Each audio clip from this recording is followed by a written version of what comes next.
Nos encontramos en el pasaje que estamos meditando con gran atención, que es la conclusión de la epístola del apóstol Pablo a los Efesios en el capítulo 6, y estamos mirando el versículo 18, donde el apóstol nos muestra cómo debemos usar la armadura de Dios. Esta armadura de Dios solamente puede ser empleada de una manera espiritual, y esto significa dependiendo completamente de Dios para su uso. En los términos en los que lo pone el apóstol aquí, capítulo 6, versículo 18, orando en todo tiempo con toda oración y súplica. Y estábamos viendo cómo la exhortación que trae aquí el apóstol tiene que ver con la realidad de lo que ha estado ya expresando en esta epístola. El hecho de que a lo largo y a lo ancho de la misma ha mostrado lo que significa esa oración por medio de modelos que propone para que la Iglesia pueda buscar adecuar su propia oración a esa realidad de la revelación que Dios hace en su propia palabra. Y por eso vamos a mirarlo ahora a la luz de esa segunda oración que Pablo hace por los Efesios y que se encuentra en el capítulo 3, y vamos a leer desde el versículo 14 hasta el final del capítulo. Miramos, por tanto, la segunda oración del apóstol Pablo por los Efesios, capítulo 3, y desde el versículo 14, donde dice: por esta causa doblo mis rodillas ante el Padre de nuestro Señor Jesucristo, de quien toma nombre toda familia en los cielos y en la tierra, para que os dé, conforme a las riquezas de su gloria, el ser fortalecidos con poder en el hombre interior por su Espíritu, para que habite Cristo por la fe en vuestros corazones, a fin de que, arraigados y cimentados en amor, seáis plenamente capaces de comprender con todos los santos cuál sea la anchura, la longitud, la profundidad y la altura, y de conocer el amor de Cristo, que excede a todo conocimiento, para que seáis llenos de toda la plenitud de Dios. Y aquel que es poderoso para hacer todas las cosas mucho más abundantemente de lo que pedimos o entendemos, según el poder que actúa en nosotros. A Él sea gloria en la Iglesia, en Cristo Jesús, por todas las edades, por los siglos de los siglos. Amén. Uno de los factores que tenemos que tener siempre presentes en nuestra vida es la facilidad con la que nos engañamos a nosotros mismos. No solamente las personas que podríamos decir que están fuera de la Iglesia, sino también los mismos cristianos tenemos una extraordinaria capacidad para engañarnos a nosotros mismos. Y muchas veces pensamos que necesitamos algunas cosas y que realmente es eso lo que Dios tiene también para nuestra vida. Nos planteamos lo que necesitamos o lo que nosotros creemos que necesitamos y pensamos que Dios va a estar de acuerdo con eso que nosotros pensamos que es lo más adecuado para nuestras propias vidas. Y sin embargo, la palabra de Dios una y otra vez nos recuerda que ser cristiano es ser lo suficientemente humilde como para pedirle a Dios acerca de lo que verdaderamente necesitamos. Nuestra situación tantas veces es de una debilidad tal que no sabemos cómo pedir o qué pedir. Y por eso tenemos que buscar a Dios incluso para conocer aquello que verdaderamente necesitamos. La palabra de Dios constantemente nos está animando en ese sentido. Nuestra mayor necesidad es pedir adecuadamente. ¿Qué es lo que tú y yo tenemos que pedir de parte de Dios? Porque si pedimos aquello que es conforme a la voluntad de Dios, podemos estar persuadidos de que Él nos lo va a conceder. Por ello, es importante que busquemos adecuar nuestra vida de oración a aquello que enseña la propia palabra de Dios. Y eso es lo que el apóstol aquí está enfatizando en estas palabras que trae como conclusión a esa armadura de Dios. Ese uso de la armadura de Dios tiene que ser en la oración, pero esa oración tiene que estar informada a su vez por la misma voluntad de Dios para nuestras propias vidas. Y lo que encontramos que aquí se nos está diciendo, por tanto, es que debemos buscar esa voluntad de Dios conforme a la revelación que Dios ha hecho de sí misma. Y por tanto, es natural que nosotros, al mirar esa conclusión que hace el apóstol al final de la epístola a los Efesios, miremos atrás a la misma epístola para ver exactamente a qué se refiere el apóstol cuando dice orando en todo tiempo, con toda oración y súplica. Consideraremos, si Dios quiere, en su buena providencia, la próxima semana, requiere un solo mensaje para ello en el Espíritu, pero en esta ocasión orando en todo tiempo, con toda oración y súplica, viéndolo a la luz de la segunda oración que Pablo levanta por los Efesios. Es algo que realmente tenemos que notar poderosamente, como en esta epístola el apóstol tiene tiempo, si lo puedo decir así, para levantar dos grandes oraciones por la iglesia en Éfeso.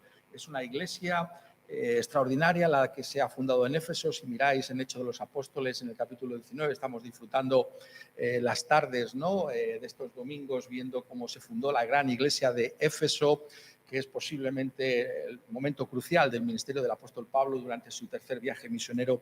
Y esta gran iglesia que Dios levantó con su gran poder en Éfeso es a la iglesia a la que dirige esta epístola, y en la misma tiene lugar estas dos grandes oraciones del apóstol Pablo por los Efesios, por la iglesia en Éfeso. Estábamos considerando, os animo a que lo miréis, podáis escuchar esa predicación si no la escuchasteis, sobre la primera oración que se encuentra en el capítulo primero, versículos del 15 hasta el final del capítulo primero, pero en esta ocasión tenemos la segunda oración de Pablo por los Efesios, con toda oración y súplica, teniendo en cuenta lo que él nos está diciendo aquí. Y esta segunda oración, que se encuentra en el capítulo 3, del versículo 14 hasta el final del capítulo, en un sentido de entrada aparece como una continuación de la primera, porque si miráis con atención veréis que usa términos similares que muestran dónde está la mente del apóstol. Dice en el versículo 16, para que os dé, esta es la petición que levanto delante del Padre, conforme a las riquezas de su gloria, el ser fortalecidos con poder en el hombre interior por su espíritu. La primera oración que se encuentra en el capítulo primero tenía también esta petición, esta gran petición por el poder.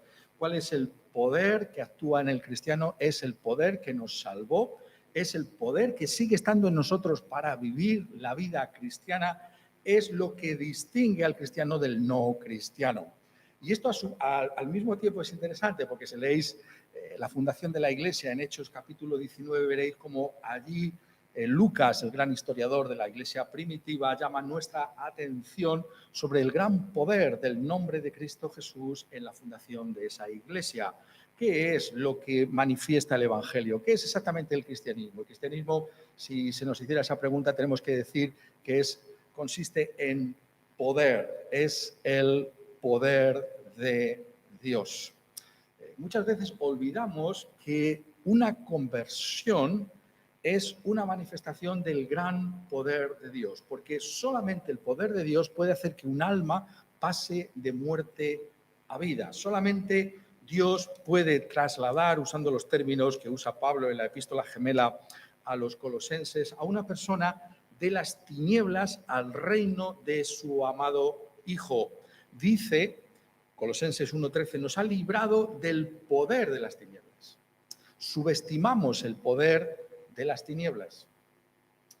Solo el poder de Dios puede vencer al poder de las tinieblas. La conversión es el gran milagro, la gran apologética de la fe cristiana, porque solo el poder de Dios puede cambiar a una persona. Solo el poder de Dios puede hacer que tú seas cristiano. Y si lo eres, entonces admira el gran poder de Dios en tu vida. Porque el cristianismo no es una religión, no es una moralidad más de este mundo. Muchas veces los consejos que se nos dan a uno y otro lado pueden ser imitados por una gran mayoría de la gente de esta humanidad. Pero el cristianismo va más allá, es un poder transformador, un poder que nos lleva a confiar en Cristo Jesús como nuestro único Señor y Salvador. Un poder que permanece en nuestra vida. Y Pablo, por encima de cualquier otra consideración, notadlo bien, no quiere que los efesios olviden el gran poder de Dios. ¿Qué poder es ese? ¿Cómo se puede medir ese poder? Estábamos viendo, ¿no?, cómo el apóstol realmente tiene que agotar, si se puede decir de esa manera, el diccionario griego, ¿no?, de términos para poder, de alguna manera, buscando que los efesios puedan entender algo de ese poder, pero él hace una gran referencia a la manifestación de ese poder en la resurrección de Cristo de entre los muertos, capítulo 1, versículo 20.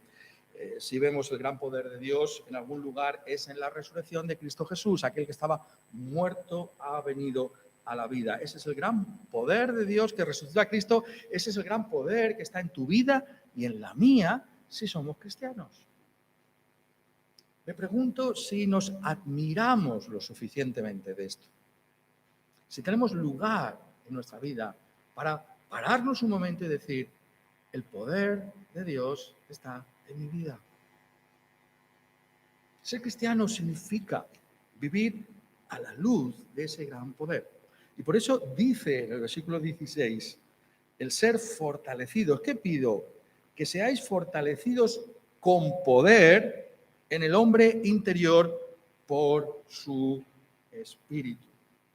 La importancia fundamental del hombre interior en la vida cristiana. ¿Dónde actúa ese poder? Actúa dentro de nosotros, en ese nuevo hombre, en esa nueva criatura, esa nueva humanidad que somos en Cristo Jesús, conforme a su imagen.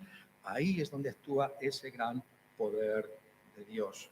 Y lo que nos está diciendo es que esa realidad de ser fortalecidos con poder en el hombre interior tiene lugar por ese Espíritu Santo de Dios. Nuevamente se está referencia que está constantemente haciendo el apóstol, y de alguna manera las dos oraciones tienen esa unidad, que no puedes sino orar por las mismas cosas de alguna manera, porque es esa realidad del Espíritu la que nosotros necesitamos.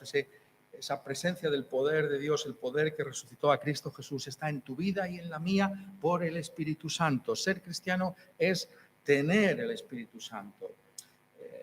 Curioso, ¿no?, cómo se unen todos los temas, ¿no? Cuando llega Pablo allí a Éfeso, ¿no?, y esa es la gran pregunta, ¿no? ¿Recibisteis el Espíritu Santo cuando creísteis? ¿Qué es lo que distingue al cristianismo de la religión, o de la moralidad, o de la filosofía de este mundo? ¿Recibisteis el Espíritu Santo? ¿Tienes el Espíritu Santo? Esa es la clave, porque el Espíritu Santo es esa dinámica de poder en tu vida, es aquel que te ha despertado, que te ha llevado a confiar en Cristo Jesús, y es aquel que está viviendo en nosotros. Y lo que se nos está diciendo aquí, por tanto, por medio de esa referencia nuevamente a ese Espíritu Santo que refería en el capítulo 1, versículo 17, y en este caso nos está diciendo que la vida cristiana es una vida de dependencia del Espíritu Santo de Dios. Dependemos del Espíritu Santo. Por nosotros mismos nos vamos a equivocar y nos estamos equivocando constantemente. Necesitamos el Espíritu Santo, necesitamos que el Espíritu del Señor nos fortalezca para todo aquello que es bueno y agradable delante de sus ojos. ¿Dependemos del Espíritu Santo o nos fiamos de nuestra propia prudencia? Decimos, oh Señor, oh Espíritu Santo de Jesús, acompáñame, ilumíname, fortaléceme. ¿Es esta la realidad de esa dependencia en tu vida y en la mía? Esto es lo que el apóstol está buscando la oración por la fortaleza. Nosotros mismos somos débiles, nosotros mismos somos incapaces, somos ignorantes, necesitamos al Espíritu Santo. Clamamos al Señor de esa manera, por esa realidad, esa dependencia del Espíritu Santo. Pero tenemos que ver cómo conecta, ¿no?, estas cosas, porque lo que está diciendo realmente es exactamente para qué se pide el Espíritu Santo. Para que el Espíritu Santo fortalezca en poder al hombre interior del Espíritu. ¿Con qué propósito? Hay un doble objetivo que señala aquí en esta oración. Hay un objetivo central y una conclusión que sale del mismo. Versículo 17. ¿Para qué? Para que habite Cristo por la fe en vuestros corazones. Para que habite Cristo por la fe en vuestros corazones. Es una expresión Sorprendente. Sorprendente si quizás llevas ya algunos años en las cosas del Señor y de Cristo. Está diciendo que pidamos el Espíritu Santo, que nos fortalezca el Espíritu Santo para la habitación de Cristo por la fe en nuestros corazones. Lo que quiero decir es que nos gustaría tener, si lo puedo decir de esta manera, a Pablo aquí y decirle, pero Pablo, ¿acaso no habita ya Cristo por la fe en nuestro corazón? Si yo soy un cristiano, ¿acaso no lleva ya años quizás Cristo habitando por la fe en mi corazón? ¿No es eso exactamente lo que significa ser cristiano? Que Cristo habita en mi corazón por la fe. ¿Acaso no es esa la definición de lo que ya soy? Entonces, ¿cómo me dices que tengo que ser fortalecido con poder en el hombre interior por su Espíritu para que habite Cristo por la fe en nuestro corazón? ¿Acaso me estás pidiendo que me reconvierta? ¿Es algo así como eso lo que se está pidiendo aquí? ¿Por qué usaría estos términos el apóstol? La razón por la que lo hace es porque el cristianismo es una realidad creciente y dinámica, transformadora en nuestras vidas. No es algo extático, no es algo que simplemente fue una experiencia del pasado, sino es algo que debemos anhelar con todo el corazón como algo que forma parte de nuestro discipulado cristiano, pero específicamente la morada de Cristo Jesús en nosotros.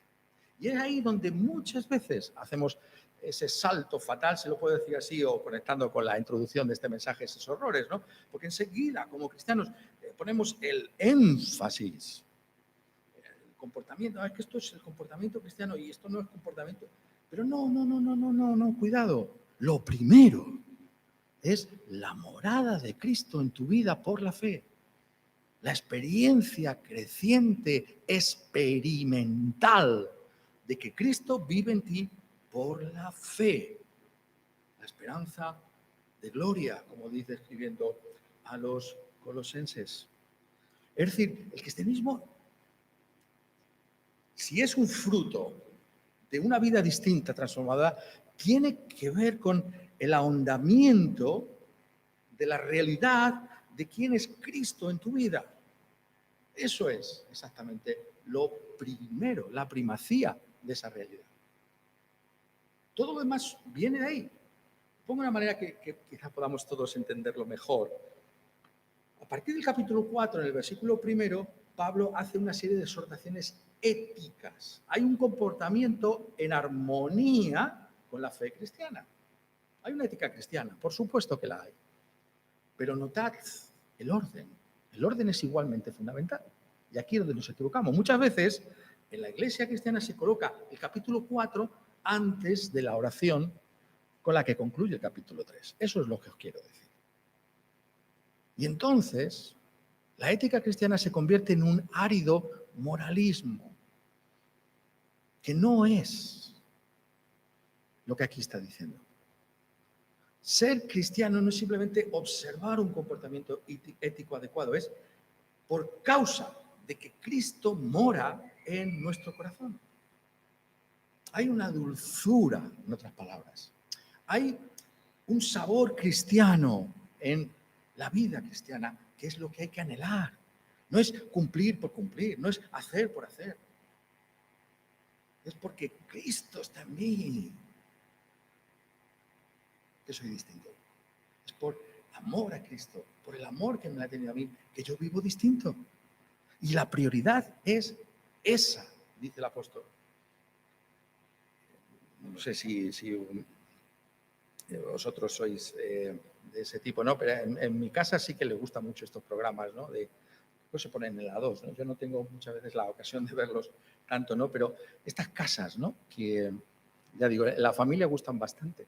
Estas casas que están fatal, ¿no? Y de repente llega un arquitecto y hace una casa totalmente distinta, ¿no? Es un programa, por lo visto, bastante fascinante. O esos programas de decoración, ¿no? Que tú ves la habitación o la casa, desastre, aparentemente, ¿no? A lo mejor la persona encuentra un cierto orden en ese desorden, ¿no? No voy a meterme en eso ahora. Pero llega el decorador y cuando ves la habitación, dice, pero bueno, ¿qué ha pasado aquí? Esa es la idea que tiene el apóstol en mente. Porque habla, notadlo bien, de la morada de Cristo. ¿Qué quiere decir eso de la morada de Cristo? Que Cristo, cuando viene a tu vida y a la mía, quiere hacer un hogar a su gusto en tu vida y en la mía. Y para eso, si somos honestos con nosotros mismos, y debemos serlo, tiene muchas cosas que cambiar.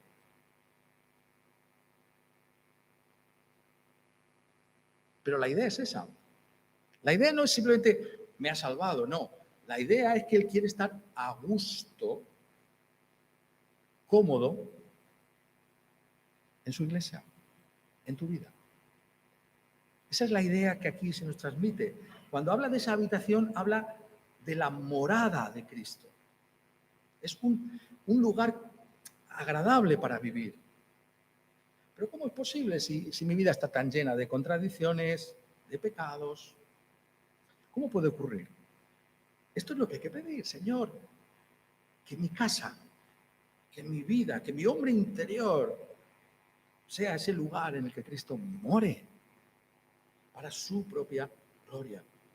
Y por eso esa es la aplicación final de por qué tantas veces el Señor permite dificultades y sufrimientos y pruebas en tu vida y en la mía. Porque Él se está haciendo una casa a su gusto en tu vida y en la mía.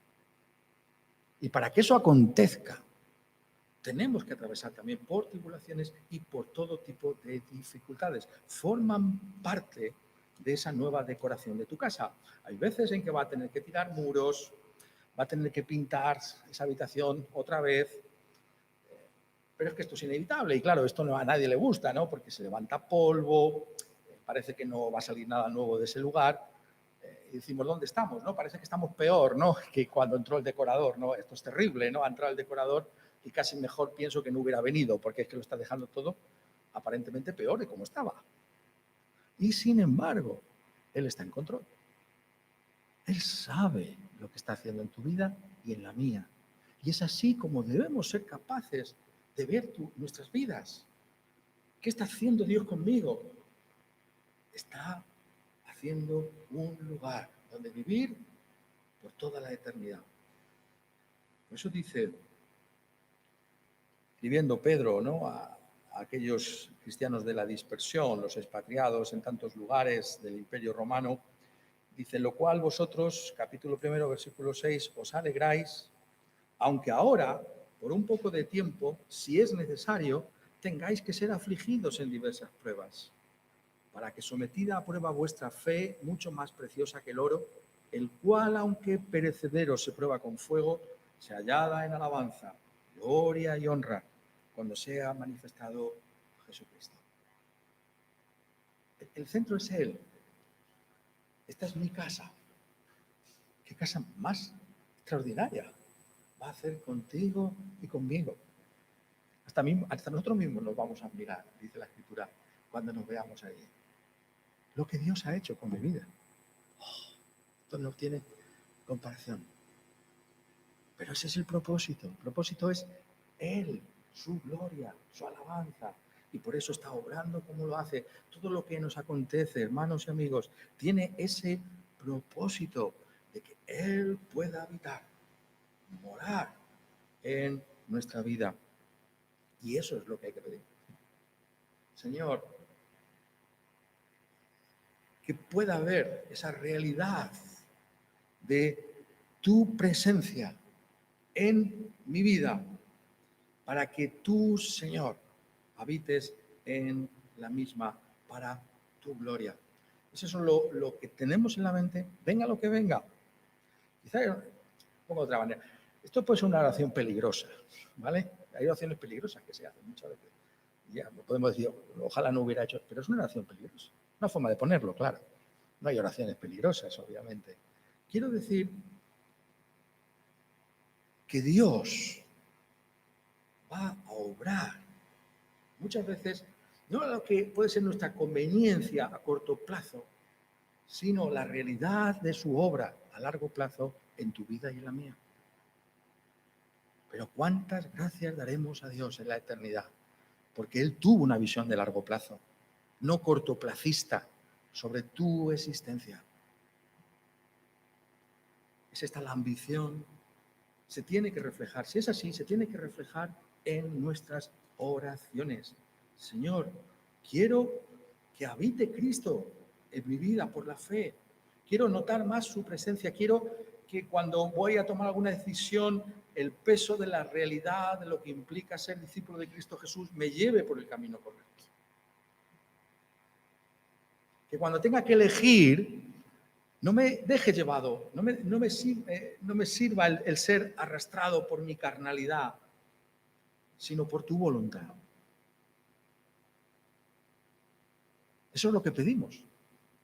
Que habite Cristo con todo lo que implica la habitación de Cristo en tu vida y en la mía. La prioridad de ello.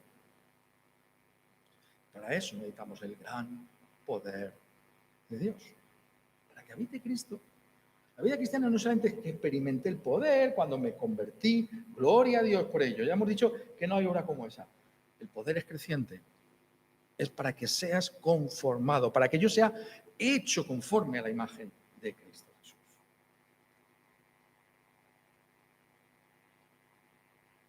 Y si eso es así, continúa diciendo, a fin de que arraigados y cimentados en amor, seáis plenamente capaces de comprender con todos los santos cuál sea la anchura, la longitud, la profundidad y la altura, y de conocer el amor de Cristo, que excede a todo conocimiento, para que seáis llenos de toda la plenitud de Dios. ¿Qué es lo segundo que está pidiendo el apóstol por los Efesios? ¿Qué es lo que nos enseña aquí a pedir por nosotros mismos? Literalmente dice que seamos capaces de comprender. ¿Has pensado alguna vez? Parece tan sencillo comprender. No lo es. Necesitas el poder de Dios para comprender el fin que tiene Dios en tu vida. Porque nuestro entendimiento es tantas veces contradictorio, erróneo. La comprensión te es dada por el poder de Cristo. ¿Qué comprensión es esa? Es una palabra, esta expresión, ¿no? Significa que seamos completamente fuertes, igual que la anterior era la morada, es un lugar realmente donde yo estoy, es mi casa, mi hogar. Aquí la palabra es que tengamos toda la fuerza. Toda la fuerza en el sentido, como estamos viendo que dice aquí con toda la claridad, en esa palabra que es clave, que es el amor. El amor. En esta sociedad tantas veces se da la idea de que amar es cosa floja, es cosa de débiles.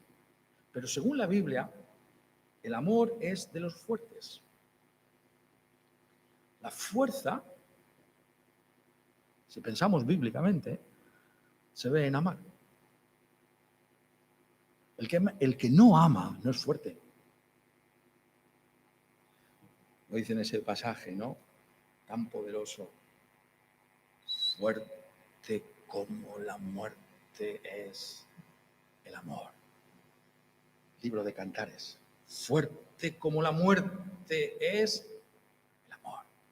No hay fuerza más poderosa en el universo. Y necesitamos el poder de Dios para comprender que no hay nada como el amor. El amor es la esencia de todo. Dice, para que habite Cristo por la fe en vuestros corazones, a fin de que arraigados y cimentados en amor. Está diciendo que la evidencia de que Cristo está en tu vida es que estamos como un árbol enraizado en la tierra o como un edificio cimentado en la tierra en amor. El amor es la clave de todo. ¿Cómo sé yo que Cristo está en mi vida? Pablo dice el amor. Juan dice lo mismo. Lo hemos leído hace un momento. ¿Cómo sé yo que Dios está en mi vida? Dios es amor, porque amo.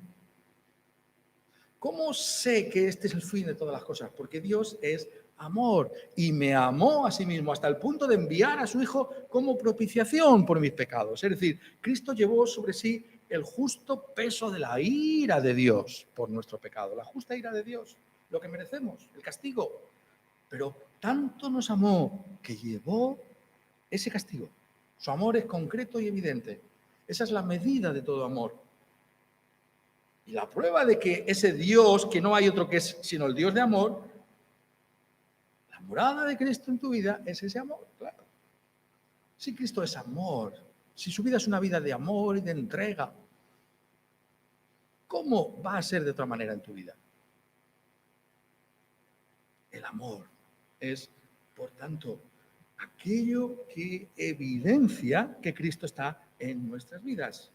Pero en esa realidad de Cristo viviendo dentro de nosotros, habiendo experimentado ese amor suyo y esa respuesta tantas veces vacilante nuestra a su amor, que no se puede comparar ni medir, pero que tiene que estar ahí, por su gracia y por su poder, añade, seáis plenamente capaces de comprender con todos los santos. Y decimos, ¿qué irá a decir ahora el apóstol? ¿Qué otras alturas nos va a llevar el apóstol? ¿Qué otros lugares excelsos y gloriosos? ¿Qué otras vistas, habiendo alcanzado esta cumbre de esta montaña, vamos a mirar desde allí? Seáis capaces de comprender, seáis fortalecidos con gran poder, con todos los santos, con toda la iglesia, cuál es la anchura, la longitud, la profundidad y la altura, y de conocer el amor de Cristo, que excede a todo conocimiento. El amor de Cristo. El amor de Cristo. Esa es la melodía de nuestras vidas. Ese es el fin de todas las cosas. Contemplar absortos de una manera creciente el gran amor de Dios por nosotros en Cristo Jesús. Para eso necesitamos el poder de Dios. Porque nuestros corazones no son tantas veces arrebatados por ese amor de Cristo. Cuando es el gran tema que se va a tocar, que se va a interpretar, la gran melodía de toda la eternidad, que recorrerá todo este universo recreado por Dios, ese cielo y esa tierra nueva, se oirá ese canto de alabanza a Dios en Cristo por su gran amor. Esto es lo que aquí se nos está diciendo. El amor es el fin de todas las cosas. Recrearnos en el amor de Cristo Jesús por nosotros. Esa es la prioridad de tu oración. Oh Señor, mi amor por ti es tan frío y tan seco, pero quiero más de esa realidad, de ese amor. Quiero que ese amor sea tan grande en mí, que mi corazón esté lo suficientemente dispuesto para obedecer todos los mandamientos de tu palabra. Que sea por amor, que ese amor reine más y más en mi vida. El amor que tú has tenido, que de alguna manera tenga una consecuencia en mi propia vida. Esto es lo que está diciendo. Y es muy interesante lo que decimos siempre, que es realmente conocer la Escritura, compararla uno con otro. Pablo escribe a los Efesios esta carta, pero sabemos que, claro, que es el Espíritu de Cristo que escribe esa carta, ¿no? Pero sabéis muy bien en esta congregación que Cristo mismo, Jesús, escribió una carta a los Efesios, ¿verdad? Una carta en la que hablaba de las muchas virtudes de aquella iglesia, pero dice también, pero tengo contra ti que has dejado tu primer amor. Una sola cosa tengo contra la iglesia en Éfeso, dice Jesús. Tremendo leer esas cartas, ¿verdad? Que has dejado tu primer amor. Y sabemos que eso no es simplemente una referencia a aquella iglesia que lo fue, sino que es un mensaje profético, el libro de Apocalipsis, para las iglesias de todos los tiempos. El amor es lo primero. Has dejado tu primer amor. Has dejado de vibrar con Cristo, de emocionarte con Él, de responder en una vida de obediencia agradable a sus mandamientos. Eso es lo que hay que recuperar por encima de cualquier otra cosa. Porque eso es el cristianismo. No es otra cosa sino recrearnos en ese amor de Cristo para con nosotros y buscar una respuesta de amor que busque honrar ese amor de Dios en nuestra vida. Viéndolo desde otras palabras del Señor Jesucristo, ¿no? Cuando habla, ¿no?, de la dispensación, de lo que acontecerá entre la primera y la segunda venida suya, ¿no? Él delinea esos tiempos, ¿no?, a grandes rasgos, ¿no? Y dice, es muy solemne, Mateo 24, y por haberse multiplicado la maldad, el amor de muchos se enfriará. ¿Habéis notado? Ahora no voy a entrar, obviamente, en la exégesis de ese texto. Solamente estoy diciéndoos, ¿habéis notado, a grandes rasgos, dónde está el acento que pone Jesús constantemente? El amor, el amor, el amor. Juan, el apóstol Juan, podemos decir el más cercano a Cristo, pone ese acento en el amor. Esa es la fe cristiana. El amor. El amor se enfriará. Mas el que persevere hasta el fin, este será salvo. Tenemos que leer, muchas veces separamos todo el versículo, ¿no? Pero ¿de qué perseverancia está hablando? Está hablando de la perseverancia en el amor. Es en amor que sigamos hasta el fin. Es hasta el último día que perseveramos en amor. Y eso es lo que hay que buscar. Y ese es el mensaje que se tiene que anunciar en el mundo. Y será predicado este evangelio en el reino del mundo. ¿Qué evangelio? El evangelio del amor. El evangelio de un Dios que por amor se entregó a sí mismo en la persona de su Hijo amado a morir en una cruz por pecadores como tú y como yo. Hay tema como ese. Esa es la gloria de nuestra fe. Esa es realmente la esencia de nuestro mensaje. Y la vida cristiana es responder al mismo. Por eso no puede el Señor Jesús sino decirnos por los labios de ese discípulo amado que estaba al lado mismo del Señor, que es el que registra ese mandamiento. Un mandamiento nuevo os doy, que os améis unos a otros, como yo os he amado, que también os améis unos a otros.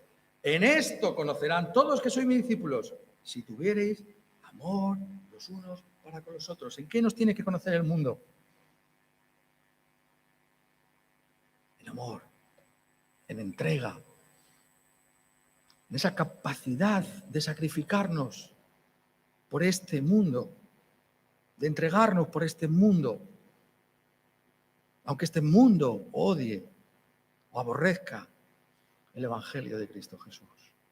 Como hicieron con Él, así pueden hacer con nosotros, pero nuestra actitud es de amor,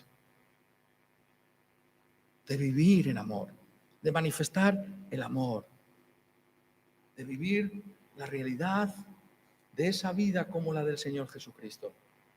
¿Acaso esa habitación de Él no es la habitación del crucificado?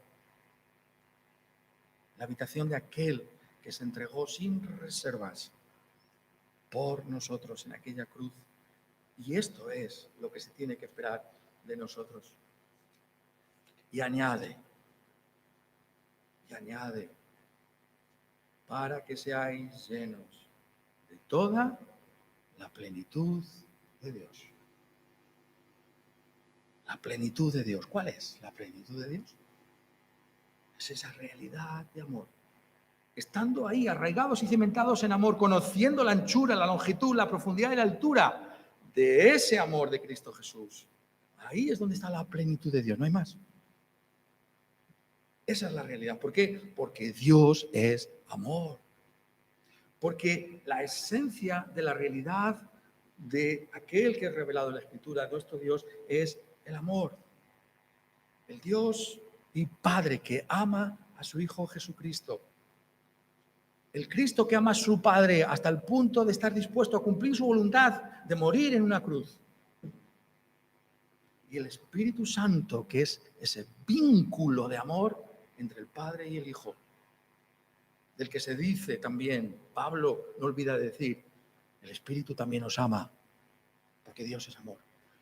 Esa relación de amor, eterna e inmutable, es la que se reproduce en la Iglesia.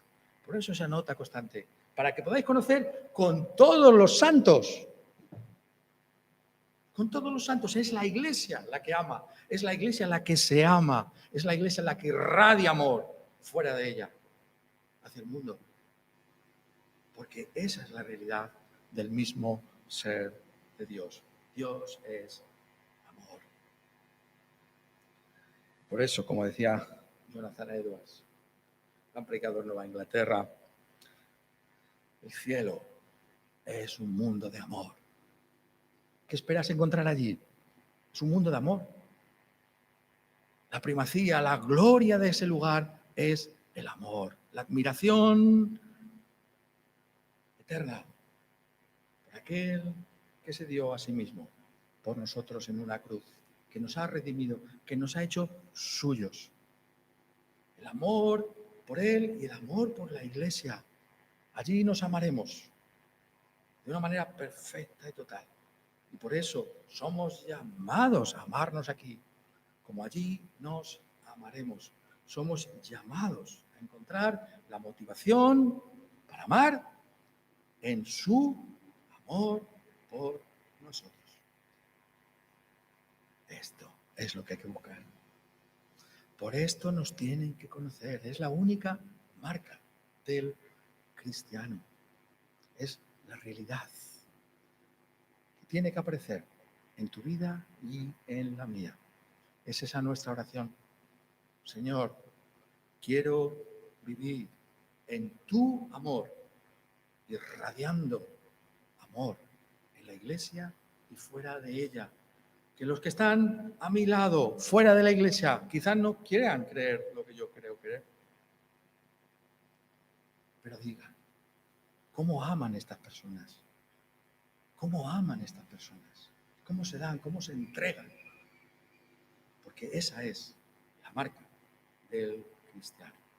Quiera Él, por tanto, que al venir delante de Dios en nuestras oraciones busquemos este modelo, que podamos usar la armadura de Dios con toda oración y súplica, buscando amoldarnos a la realidad de Dios. Dios es amor. Que así sea en todos nosotros, para la gloria de ese gran Dios. Amén.